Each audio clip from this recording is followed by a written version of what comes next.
Hi friends, എല്ലാവർക്കും സൂസ് കിച്ചൻ്റെ പുതിയൊരു എപ്പിസോഡിലേക്ക് സ്വാഗതം. നമ്മളിന്ന് ചെയ്യുന്നത് ചപ്പാത്തി വെച്ചിട്ട് ഒരു സ്റ്റഫ്ഡ് ചപ്പാത്തിയാണ് കേട്ടോ ഉണ്ടാക്കുന്നത്. അപ്പോൾ അങ്ങനെ പറയുമ്പോൾ നമുക്ക് തോന്നും നമ്മൾ സ്റ്റഫ് ചെയ്ത് ചപ്പാത്തിയൊക്കെ ഉണ്ടാക്കുമ്പോൾ ആദ്യമായിട്ടൊക്കെ ചെയ്യുന്നവർക്ക് അത് കുറച്ച് ബുദ്ധിമുട്ടാണ്.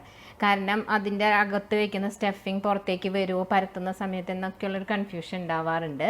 അപ്പോൾ അതൊക്കെ ഒഴിവാക്കിക്കൊണ്ട് വളരെ ഈസിയായും അതുപോലെ തന്നെ ഹെൽത്തിയുമായിട്ട് നമുക്ക് നല്ലൊരു ചപ്പാത്തി സ്റ്റഫാണ് ഞാനിവിടെ ഉണ്ടാക്കുന്നത്. ഇത് നമുക്ക് ഡിന്നറിനോ അല്ലെങ്കിൽ ബ്രേക്ക്ഫാസ്റ്റിനോ ഒക്കെ വേറെ പ്രത്യേകിച്ച് കറികളൊന്നും ഇല്ലെങ്കിലും ഇത് തനിയെ കഴിക്കാവുന്നതേ ഉള്ളൂ. അപ്പോൾ നിങ്ങളെല്ലാവരും ഇതൊന്ന് ട്രൈ ചെയ്ത് നോക്കണം. റെസിപ്പിയിലേക്ക് കിടക്കുന്നതിന് മുന്നായിട്ട് നിങ്ങൾക്ക് എൻ്റെ വീഡിയോ ഇഷ്ടപ്പെടുകയാണെങ്കിൽ ഒന്ന് സബ്സ്ക്രൈബ് ചെയ്തേക്കണേ. നമുക്കപ്പോൾ എങ്ങനെയാണ് ഉണ്ടാക്കുന്നതെന്ന് നോക്കാം. അപ്പോൾ ഇതിനു വേണ്ടി നമുക്ക് ആദ്യം തന്നെ ചപ്പാത്തിക്ക് കുഴച്ച് വെക്കണം. അപ്പോൾ നിങ്ങൾ ഏത് രീതിയിലാണോ ചപ്പാത്തി ഉണ്ടാക്കുന്നത് അതുപോലെ കുഴച്ചെടുത്താൽ മതി കേട്ടോ. ഇപ്പം ഞാനിപ്പോൾ ജസ്റ്റ് ഒന്ന് കാണിക്കുന്നേ ഉള്ളൂ എങ്ങനെയാണ് ഞാൻ ചപ്പാത്തി ഉണ്ടാക്കുന്നതെന്നുള്ളത്. അപ്പോൾ 2 കപ്പ് ഗോതമ്പ് പൊടി എടുത്തിട്ടുണ്ട്. അതിലേക്ക് ആവശ്യത്തിനുള്ള ഉപ്പിട്ട് കൊടുക്കാം. അതിനുശേഷം ഒരു 1/4 കപ്പ് പാല്, ഒരു ലൂക്ക് വാം മിൽക്കാണ് കേട്ടോ. അത് ചെറുതായിട്ടൊന്ന് ചൂടാക്കിയിട്ടുണ്ട്. അതൊന്ന് ഇതിലേക്ക് ഒഴിച്ച് കൊടുത്തിട്ട് ഒന്ന് മിക്സ് ചെയ്ത് കൊടുക്കാം. അതിനുശേഷം ആവശ്യത്തിനുള്ള വെള്ളം ഒഴിച്ചിട്ട് കുഴച്ചെടുക്കുക കേട്ടോ. ലൂക്ക് വാം വാട്ടർ തന്നെയാണ് ഞാൻ എടുക്കുന്നത്. അപ്പോൾ ചപ്പാത്തിക്ക് നിങ്ങളെങ്ങനെയാണോ ഉണ്ടാക്കുന്നത് അതുപോലെ ചെയ്തോളൂ കേട്ടോ. അപ്പോൾ ഇതൊന്ന് കുഴച്ചെടുക്കട്ടെ. അപ്പോൾ ഇതാ ഞാൻ ചപ്പാത്തി ഇവിടെ കുഴച്ച് വെച്ചിട്ടുണ്ട് കേട്ടോ. ഇതിൻ്റെ മുകളിലൊന്ന് കുറച്ച് എണ്ണ തടവി കൊടുത്തിട്ടുണ്ട്. ഇനി നമുക്കിതൊന്ന് അടച്ച് മാറ്റി വയ്ക്കാം. അടുത്തതായിട്ട് ഇനി ഇതിനൊക്കെ വേണ്ട സ്റ്റഫിങ് നമുക്ക് ശരിയാക്കാം. ഞാനിപ്പോൾ ഇവിടെ അതിന് വേണ്ടി 3 പൊട്ടറ്റോ പുഴുങ്ങി തോല് കളഞ്ഞ് വെച്ചിട്ടുണ്ട് കേട്ടോ. ഇപ്പോൾ ഈ വലുപ്പത്തിലുള്ള പൊട്ടറ്റോ ആണെങ്കിൽ 2 എണ്ണം എടുത്താൽ മതി. ഇതിപ്പോൾ മറ്റേ ചെറുതായ കാരണം ഞാൻ 3 എണ്ണം എടുത്തിട്ടുള്ളത് കേട്ടോ. ഇതിലേക്ക് ഒരു ചെറിയ 2 സവോള ചെറുതായി അരിഞ്ഞത് എടുത്തിട്ടുണ്ട്. വലിയ സവോളയാണെങ്കിൽ 1 എണ്ണം എടുത്താൽ മതിയാവും. അതോടൊപ്പം തന്നെ 2 ചെറിയ തക്കാളിയും ഞാൻ ചെറുതായി അരിഞ്ഞത് എടുത്തിട്ടുണ്ട്. നിങ്ങളുടെ കയ്യിലുള്ള തക്കാളി നല്ല പഴുത്ത തക്കാളിയാണെങ്കിൽ അതിൻ്റെ ഉള്ളിലെ കുരു ഒന്ന് മാറ്റിയിട്ട് എടുക്കുന്നതായിരിക്കും നല്ലത് കേട്ടോ. അതോടൊപ്പം 2 പച്ചമുളക് വട്ടത്തിലരിഞ്ഞത്, പിന്നെ കുറച്ച് മല്ലിയില, 1/2 ടീസ്പൂൺ മുളക് പൊടി, ഒരു 1/4 ടീസ്പൂൺ മഞ്ഞൾപ്പൊടി, ആവശ്യത്തിനുള്ള ഉപ്പ്,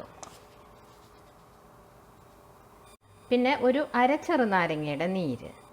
ഇതെല്ലാം കൂടി നമുക്കൊന്ന് നന്നായിട്ട് മാഷ് ചെയ്തെടുക്കണം. കൈ വെച്ച് ചെയ്യണമെങ്കിൽ അങ്ങനെ ചെയ്യാം. അതല്ല ഇങ്ങനത്തെ ഒരു മാഷർ ഉണ്ടെങ്കിൽ അത് വെച്ചൊന്ന് പ്രസ് ചെയ്ത് കൊടുത്താൽ മതി. അപ്പോൾ പൊട്ടറ്റോ എടുക്കുമ്പോൾ ശ്രദ്ധിക്കേണ്ടത് എന്താണെന്ന് വെച്ചാൽ അത് കംപ്ലീറ്റ് തണുത്തിട്ടിരിക്കരുത്.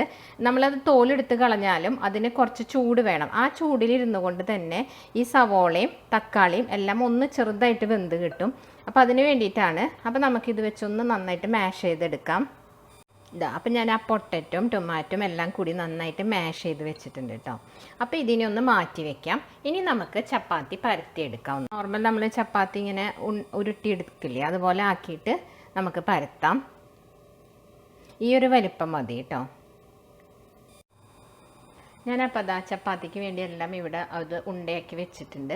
ഇനി അതിൽ നിന്ന് 1 എണ്ണം എടുത്തിട്ട് നമ്മളൊന്ന് പൊടിയിൽ മുക്കി ഒന്ന് ജസ്റ്റ് ഒന്ന് ഡസ്റ്റ് ചെയ്തിട്ട് ഇനി പരത്തിയെടുക്കാം കേട്ടോ. നോർമൽ നിങ്ങൾ ചപ്പാത്തി ഉണ്ടാക്കുന്ന പോലെ തന്നെ പരത്തിയാൽ മതി. ഇങ്ങനെ നോർമലി ചപ്പാത്തി പരത്തിയതിന് ശേഷം നമുക്കിതിലേക്ക് ഈ സ്റ്റഫ് കുറച്ച് വെച്ച് കൊടുക്കാം.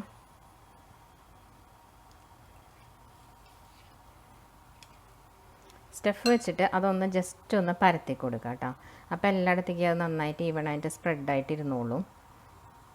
അല്ലെങ്കിൽ എന്താ പറ്റുകയെന്ന് വെച്ചാൽ അതങ്ങ് പൊന്തി നിൽക്കും ചില വശത്ത്. അപ്പോൾ അതില്ലാതിരിക്കാനാണ് ഇങ്ങനെ പരത്തി കൊടുക്കുന്നത്. എന്നിട്ട് നമുക്കിതൊന്ന് ഇങ്ങനെ ഒന്ന് മടക്കി കൊടുക്കാം. അതിന് ശേഷം ഇവിടെ നിന്ന് ഇതെടുത്തിട്ട് ഇങ്ങോട്ടേക്ക് വയ്ക്കാം. ഓക്കെ, ഇനി നമുക്ക് പാനിൽ വെച്ചിട്ട് ഇത് ചുട്ടെടുക്കാം. അപ്പം ഞാനിത് ഈ പാനിലേക്ക് ഇട്ട് കൊടുത്തിട്ടുണ്ട്. ഇനി ആ ഒരു വശം ഒന്ന് മുരിഞ്ഞ് വരുന്ന സമയത്ത് നമുക്ക് മറിച്ചിടാം കേട്ടോ. ഇനി നമുക്കതിൽ കുറച്ച് നെയ്യ് തടവി കൊടുക്കാം.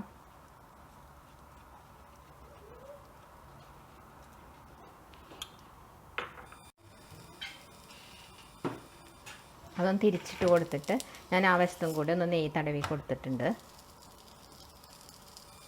അപ്പം നമ്മൾ ചപ്പാത്തി ഇവിടെ റെഡി ആയിട്ടുണ്ട്. ഇങ്ങനെ ബാക്കിയുള്ളതെല്ലാം ഞാൻ ചുട്ടെടുക്കട്ടെ കേട്ടോ. അപ്പോൾ ദാ ഞാനിവിടെ ഈസി ആയിട്ടുള്ള സ്റ്റഫ് ചെയ്തിട്ടുള്ള ചപ്പാത്തി ഇവിടെ എല്ലാം ചുട്ടെടുത്തിട്ടുണ്ട്. വളരെ എളുപ്പമാണ് ഉണ്ടാക്കാനായിട്ടല്ലേ, അതുപോലെ തന്നെ ഹെൽത്തിയുമാണ്. ഇപ്പോൾ ലാസ്റ്റ് ഞാനിത് ചപ്പാത്തി ചുട്ടെടുക്കുന്ന സമയത്ത് ഇതിൻ്റെ മുകളിൽ നെയ്യ് പരട്ടിയിരുന്നു. ആ സ്റ്റെപ്പ് വേണമെങ്കിൽ നിങ്ങൾക്ക് ഒഴിവാക്കാം കേട്ടോ. നെയ്യില്ലാതെയും അത് ചുട്ടെടുക്കാവുന്നതേ ഉള്ളൂ. അപ്പോൾ എല്ലാവരും ഇതൊന്ന് ട്രൈ ചെയ്ത് നോക്കൂ. ഡിന്നറിനാണെങ്കിലും നമുക്ക് കറിയൊന്നും ഇല്ലാത്ത സമയത്ത് വളരെ എളുപ്പത്തിൽ പെട്ടെന്ന് തന്നെ ചെയ്തെടുക്കാവുന്നതാണിത്. അതുപോലെ കുട്ടികൾക്ക് ടിഫിൻ ബോക്സിലൊക്കെ കൊടുത്തയക്കാൻ നല്ലൊരു ചപ്പാത്തി സ്റ്റഫാണിത്. എല്ലാവരും ഇതൊന്ന് ട്രൈ ചെയ്ത് നോക്കണം. നിങ്ങളുടെ അഭിപ്രായങ്ങൾ കമൻറ്റ് ചെയ്യാൻ മറക്കരുത്. അടുത്ത വീഡിയോയുമായി കാണുന്നവരേക്കും bye. Thanks for watching Sue's kitchen.